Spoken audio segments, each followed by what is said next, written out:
day, everyone. Thank you for joining us. I'm your host, William Brandon. And Demi, Hey, please make sure you subscribe to the YouTube channel Dad and Demi and turn on those notifications so you don't miss an episode.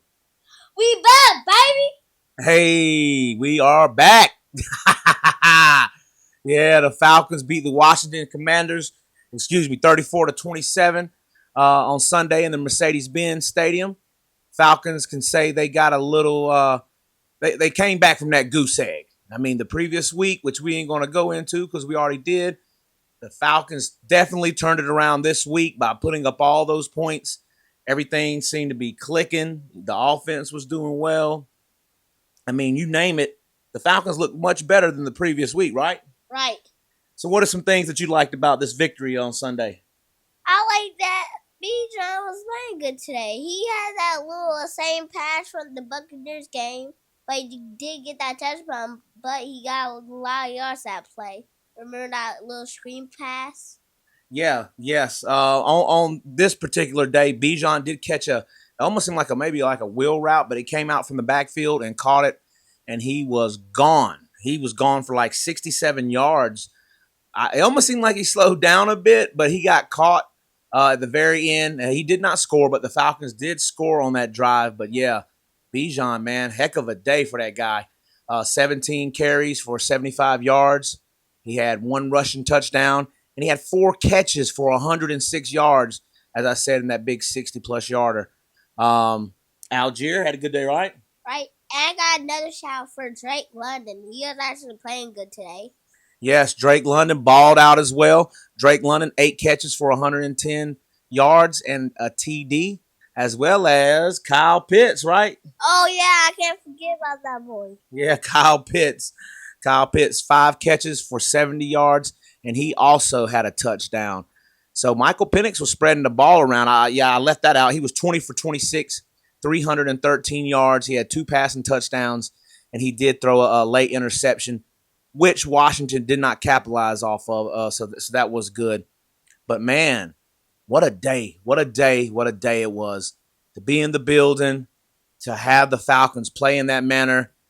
There were some times where, we would get worried, but the Falcons pretty much had control of that game. I think it made a difference seeing Zach Robinson on the sidelines. But Robinson Parker, he did make a field goal. He needs to make his problem.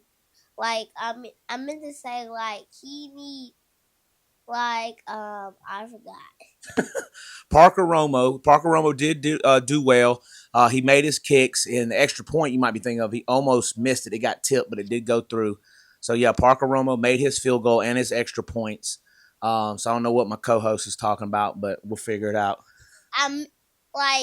He needs to fix his problems because Carolina Falcons game, he was playing doo-doo.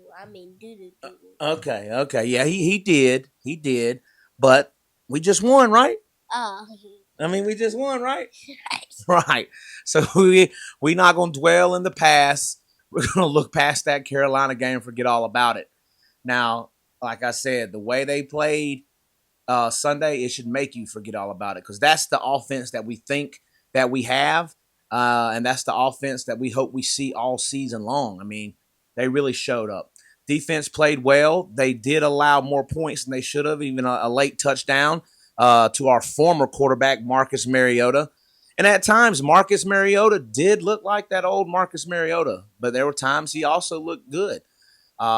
So, yeah, the Falcons did handle the business with Mariota. But back to what I was saying about the defense, Xavier Watts, the guy got another interception, another rookie, continuing the ball out, got a second interception of the year. Any other guys on defense that you want to give a shout out to?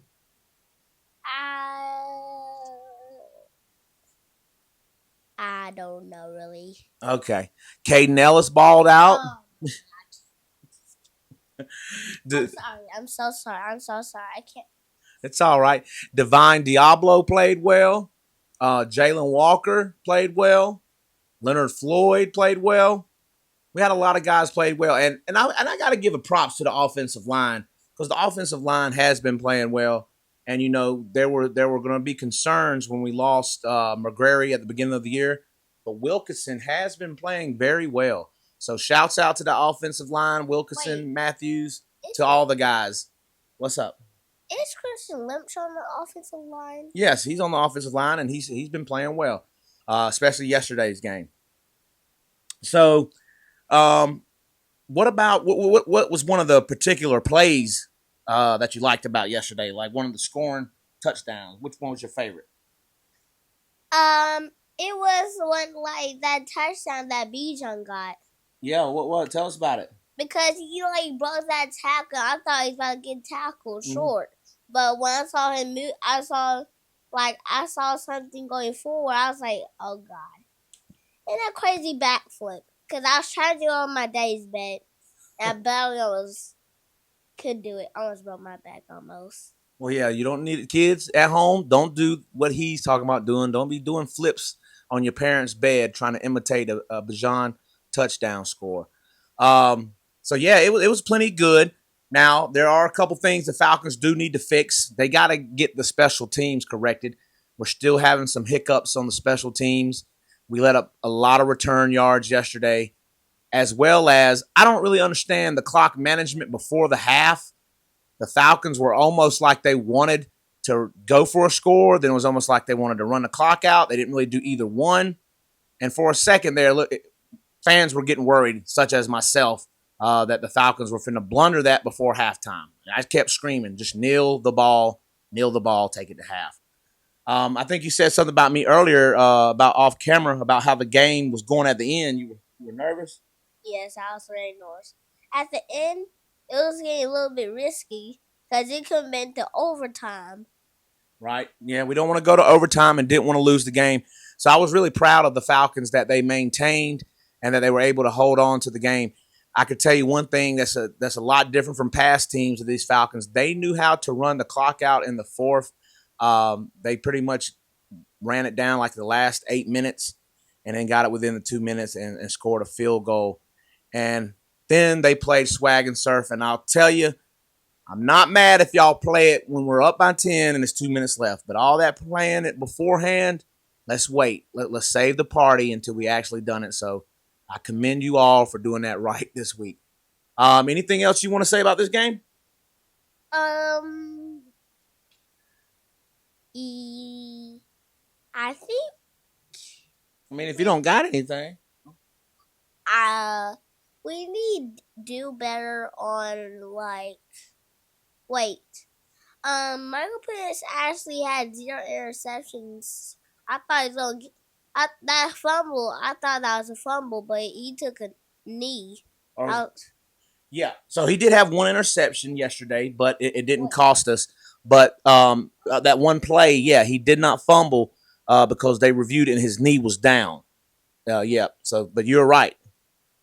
Right? Yeah, the rest of the game was actually good by Michael Penix. Yeah, he had a great game. 300 passing yards.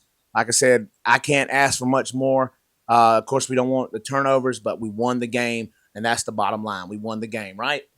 Right. That's all that matters. So next week, the Falcons are actually on the bye, so they will not have a game. Dad and Demi will return next week at our usual time, where we will get you ready for the Falcons versus the Buffalo Bills Monday night game. The Falcons about to make me do it gritty right now.